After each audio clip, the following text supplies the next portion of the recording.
गोपालगंज की बात अब आपको गया से एक बड़ी खबर बता दें। जंगल से भारी मात्रा में हथियार और डेटोनेटर बरामद किया गया है।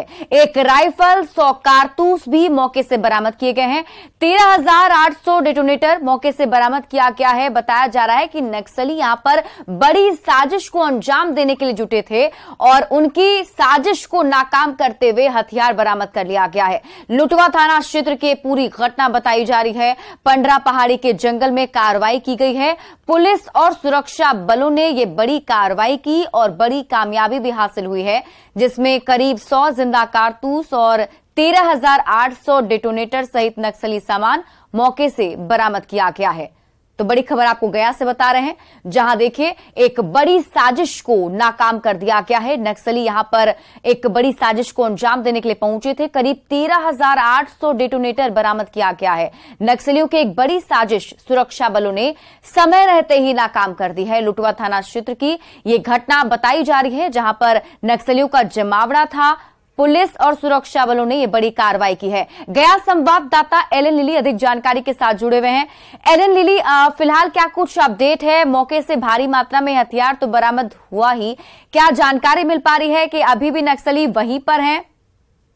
देखिए, आपको बता दें कि लगातार जो है सुरक्षा बलों जो है गया पुलिस द्वारा जो है नक्सलियों के विरुद्ध जो है जंगलों में सर्च अभियान चलाते रहती है और इसी दौरान जो है सुरक्षा बलों को गुप्त सूचना मिली थी कि कुछ जो नक्सली जो है कुछ जंगली पहाड़ों में आए हुए हैं और इसी दौरान जो है सुरक्षा बलों जो है चारों तरफ से घेराबंदी की है।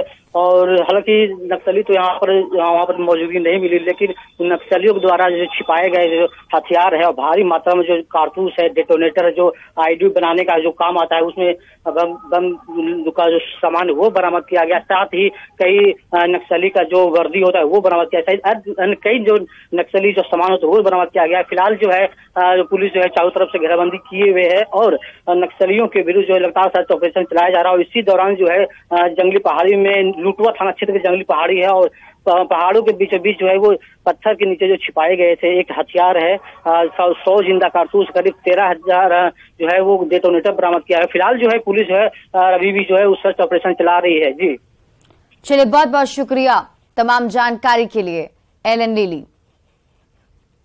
बढ़ते हैं आगे और अब आपको बिहार की राजनीति से जुड़ी बड़ी खबर बता दें। बिहार में जातीय गणना के खिलाफ केंद्र सरकार ने सुप्रीम कोर्ट में अब नया हलफनामा दायर किया है। नए हलफनामे में केंद्र ने पुराने हलफनामे के उस पैराग्राफ 5 को हटा लिया है, जिसमें कहा गया था कि केंद्र सरकार के अलावा कोई और संस्था जनगणना या जनगणना जैसी कोई प्रक्रिया नहीं करा सकती है। हालांकि इस नए हलफनामे में भी केंद्र सरकार का कहना है कि सेंसस एक्ट 1948 के तहत भी केंद्र सरकार को पूरे जनगणना का अधिकार है, लेकिन इस नए हलफनामे में जनगणना जैसी किसी अन्य प्रक्रिया शब्द को हटा दिया गया है। नया हलफनामा इसलिए भी गौर करने के लायक है कि बिहार सरकार का इस पूरे मामले में यही स्टैंड है कि वो जनगणना नहीं करा रही, वो सिर्फ जाति आधारित गणना यानी कि कास्ट सर्वे करा रही है।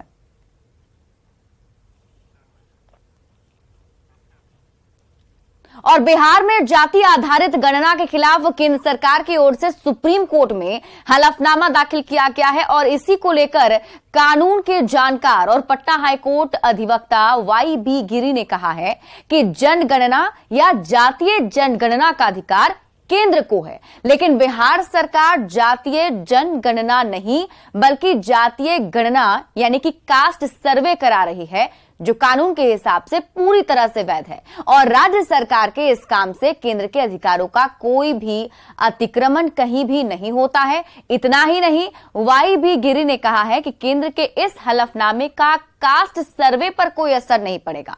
अधिवक्ता YB गिरी से बात की है संवाददाता संजय कुमार ने। इस वक्त हमारे साथ पटना के या बिहार के जाने माने अधिवक्ता YB गिरी साहब हैं, हम उन्हीं से बात कर लेते हैं। सर, ये जो हलफनामा दायर किया गया है केंद्र सरकार की तरफ से, इसका क्या मतलब है? देखिए, केंद्र सरकार का एफिडेविट बड़ा सीधा और सिंपल है और ये अपने जगह पर ठीक है। केंद्र सरकार का एफिडेविट ये है कि देखिए, कानून बनाने का संविधान में 3 लिस्ट है। पहला लिस्ट है लिस्ट 1 जिसमें जिस टॉपिक पर सेंट्रल गवर्नमेंट कानून बना सकता है, 69 के एंट्री में सेंसस का अधिकार केंद्र को है और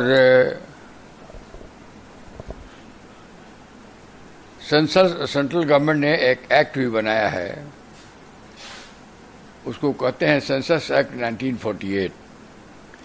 लेकिन जहां तक बिहार में जो जनगणना हो रहा है और जो माननीय उच्च न्यायालय का जो आदेश है और सरकार का जो नोटिफिकेशन है, ये बिल्कुल दूसरा चीज है, बिल्कुल भिन्न है।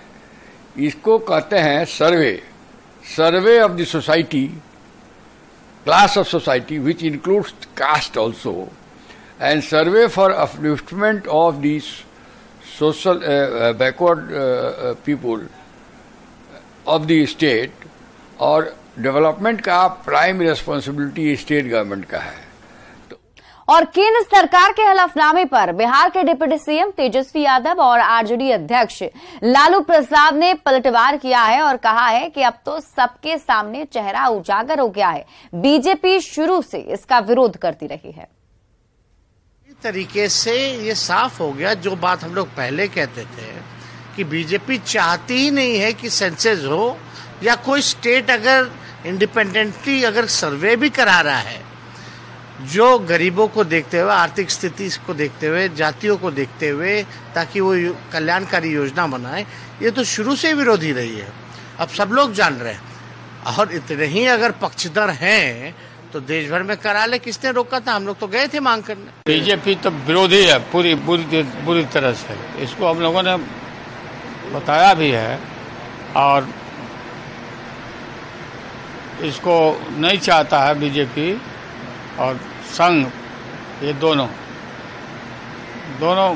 में गड़बड़ी है, नाकुर नुकुर कर रहे हैं। बिहार में सर्वे हो जाएगा? हाँ हो जाए सर्वे, हो गया सर, इस सर्वे ही। और अब बात करते हैं नीतीश कुमार के उस बयान की जिसके बाद से बिहार की राजनीति गर्मा गई है। नीतीश कुमार ने विपक्षी दलों के गठबंधन INDIA का संयोजक बनने से इनकार किया है। अब इस पर सियासत जारी है।